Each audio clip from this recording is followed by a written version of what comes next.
What's up? Welcome back to my channel. My name is Kayla, and today we're going to be talking about what it's like to be deaf and dating. So I wear hearing aids-ish. I have hearing aids is a better saying, and I have been hard of hearing slash deaf since I was a baby, and this is kind of what it's like, how I've experienced to navigate dating as someone who really can't hear that well.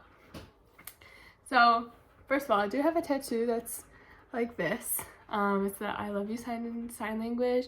So usually people ask me about it, and then I explain to them like I was born deaf, I am fluent in American Sign Language, and blah blah blah blah blah. But if they don't, I never really off the bat say it.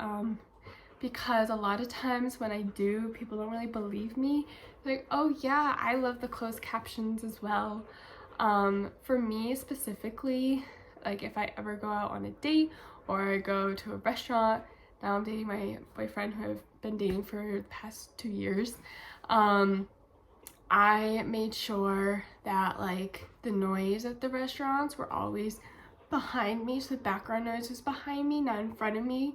And I made sure that we were always facing each other so I could read his lips really well. And when we watched a show together, closed captions always on. I feel like even if you're not deaf or hard of hearing, closed captions are definitely the way to go. They're just so much more helpful and everything. So that's how I kind of navigated. Not like, since we didn't really know each other well, I didn't really want to like launch into it. And then when I did talk to him about it, I was like, look, I was born deaf. I took 10 plus years of speech therapy. I really try to start with saying I took speech therapy because a lot of people assume deaf people can't talk.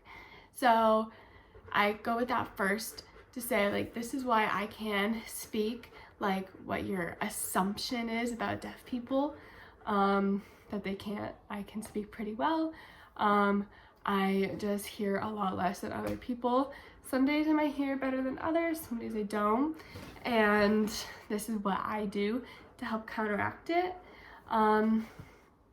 Obviously everyone has like their own experience. A lot of times I've had people kind of laugh about it and just like not really believe me, and I think you kind of know it's a good person when they're like, oh hey, how about like you sit here because like the noise is behind you, or oh, can you hear me? Just people checking in if you can hear or not. Like I was just watching a Netflix show and the closed captions weren't on, and my boyfriend was just like, oh, let me turn it on, I know you can't hear. Or just like, and I like to say like, if I'm not directly in front of you, I probably can't hear you. I'm not trying to be rude and not respond to you. So please just make sure you're directly in front of me. And if you keep repeating yourself and you're just thinking I'm being rude, just ask me like, hey, did you hear me the first couple times? More than likely I will say no. If I'm mad at you, I'll probably be like, yeah, I'm just ignoring you. But that's not that likely. So that's kind of how I approached it.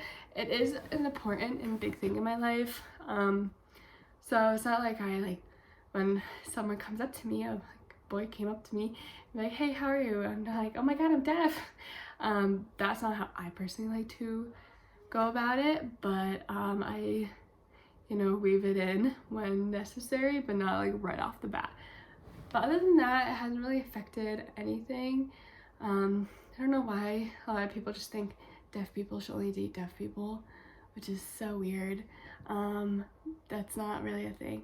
So yeah, I hope you guys enjoyed, and I'll see you next time.